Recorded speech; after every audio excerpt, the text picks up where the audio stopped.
नमस्कार, मैं हूं जयश्री नागदा और आप देख रहे हैं बेबाक बोल्ड। दोस्तों, एक वीडियो है छोटा सा, बस 42 सेकंड का। न कोई लंबी प्रेस कॉन्फ्रेंस है, न कोई तीखा सवाल जवाब है। सिर्फ 42 सेकंड का एक वीडियो है और इन 42 सेकंड ने मुख्य चुनाव आयुक्त ज्ञानेश कुमार की साख की ऐसी तैसी कर दी, धज्जियां उड़ा दी कि अब मजाक सिर्फ भारत में नहीं उड़ रहा है, दुनिया भर में उड़ रहा है। हाँ, वही ज्ञानेश कुमार जो मीडिया से दूरी बनाकर रखते हैं, जो सवालों से ऐसे भागते हैं जैसे रात में पड़ोसी का कुत्ता पीछे पड़ गया हो, जो प्रेस कॉन्फ्रेंस में आते हैं तो या तो माताओं बहनों वाली भावुक लाइनें बोल जाते हैं या फिर विपक्ष को एफिडेविट एफिडेविट एफिडेविट जपते हैं। लेकिन इस बार जनाब जरा फंस गए हैं, और फंसे भी अपने ही 42 सेकंड के वीडियो से हैं, क्योंकि उन्होंने बोला आधा सच, यानी आधा झूठ, आधा पॉलिश, ताकि बात चमकती हुई सी लग जाए। क्या कहा ज्ञानेश कुमार ने? International institute of democracy and electoral assistance, यानी इंटरनेशनल आइडिया, एक बड़ा ग्लोबल संस्थान जिसने दुनिया के कई लोकतांत्रिक देश उससे जुड़े हुए हैं, उसी संस्था ने भारत को अध्यक्षता दी है और इससे भारत के चुनाव आयोग की पारदर्शिता का सम्मान बताया गया। ज्ञानेश कुमार ने कैमरे के सामने खड़े होकर बड़े ही गर्व से कहा कि भारत में स्वतंत्र, निष्पक्ष और पारदर्शी चुनावों के सफल संचालन को पूरा विश्व जानता है और मानता है, इसलिए 37 लोकतांत्रिक देशों के प्रतिष्ठित समूह ने पहली बार भारत को अध्यक्षता सौंपी है। भारत में स्वतंत्र, निष्पक्ष एवं पारदर्शी चुनावों के सफल संचालन को आज पूरा विश्व जानता भी है और मानता भी है, और इसीलिए विश्व के 37 जनतांत्रिक देशों के प्रतिष्ठित समूह ने अपने 30 वर्षों के इतिहास में पहली बार भारत को international institute for democracy and electoral assistance, international idea के अध्यक्ष के रूप में आमंत्रित किया है। यह भारत के सभी नागरिकों और सभी चुनाव कर्मियों के लिए अत्यंत गौरव का क्षण है। जय हिंद, जय भारत। वाह, ये तो बड़ी गर्व की बात है, कितनी शान की बात है, कितनी जबरदस्त पीआर वाली बात है। लेकिन यहाँ असली ट्विस्ट है। जैसे ही ज्ञानेश कुमार का ये वीडियो सोशल मीडिया पर गया, एक्स हैंडल का ऑटोमेटेड एआई हरकत में आ गया। जो भी वीडियो फेक, मिसलीडिंग या अधूरा सच बता रही हो, एक्स का एआई खुद नीचे रीडर्स एडेड कंटेक्स्ट जोड़ देता है और इस वीडियो के नीचे एआई ने लिखा, the chair is rotational and predetermined, it was India's turn, the claim by CEC is incorrect and misleading. बस इतना लिखना था कि पूरा इंटरनेट ठहाके मारने लगा। इसका मतलब साफ ये था कि अध्यक्षता भारत को किसी पारदर्शिता, किसी ऊंचे काम, किसी वैश्विक इज्जत के कारण नहीं मिली है। ये तो एक रोटेशन था, पहले से फिक्स था। भारत की बारी थी इस बार बस।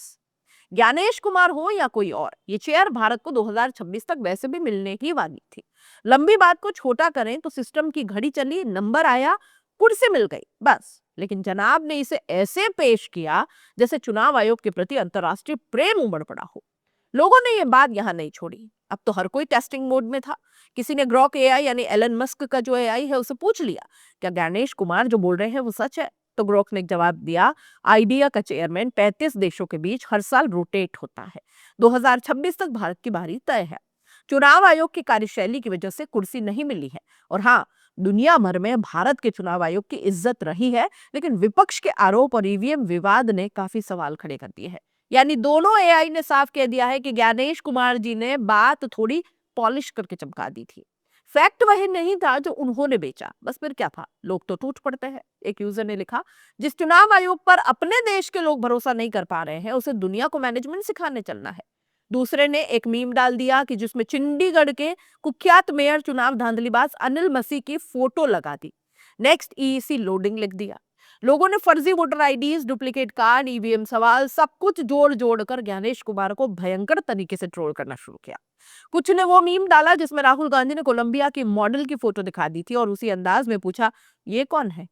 इस बार फोटो ज्ञानेश कुमार की थी। हर मोर्चे से बस एक ही संदेश था कि 42 सेकंड में भी पूरा सच बोलना चाहिए था ना सर। तो विदेश में फोटो ऑप, लेकिन देश में साख का संकट बना है। इसी बीच चुनाव आयोग ने स्वीडन में ज्ञानेश कुमार की मुलाकातों की फोटो पोस्ट कर दी। विदेश व्यापारी, स्वागत, सम्मान, सबका पीआर चला, लेकिन सवाल वही का वही खड़ा है कि एक रोटेशनल पोस्ट से इमेज नहीं बदला करती, साख उत्तरदायित्व से मिलती है। पिछले कुछ वर्षों में चुनाव आयोग पर जितने सवाल उठे हैं, चाहे ईवीएम की पारदर्शिता हो, चाहे शिकायतों का निपटारा हो, चाहे पक्षपात के आरोप हो, इतने सवाल तो पिछले इसी राजीव कुमार के समय भी नहीं उठे भैया। लोग आज भी कहते हैं कि राजीव कुमार ने तो शांतिपूर्वक टर्म निकाल लिया, विलेन तो बाद में बनाया गया। इस बार ज्ञानेश कुमार सुर्खियों में है, और वो सुर्खियां अच्छी तो बिल्कुल नहीं है। इस आने वाले हफ्ते संसद में एसआईआर पर बहस होने वाली है। देश की संसद में आधिकारिक रिकॉर्ड पर इतनी तगड़ी आलोचना शायद ही किसी मुख्य चुनाव आयुक्त ने झेली हो। ज्ञानेश कुमार विदेश में हो या देश में, संसद का लाइव टेलीकास्ट तो उनका इंतजार कर ही रहा है, और जनता भी, विपक्ष भी और मीडिया भी। ज्ञानेश कुमार का वीडियो भले ही 42 सेकंड का था, लेकिन उसने एक बात साफ कर दी, चुनाव आयोग की साख आज सचमुच संकट में है। अगर संस्थान पर सवाल है, अगर जनता भरोसा खो रही है, अगर विपक्ष खुलेआम आरोप लगा रहा है, तो विदेशी संस्था की रोटेशनल अध्यक्षता न साख बचा सकती है न छवि।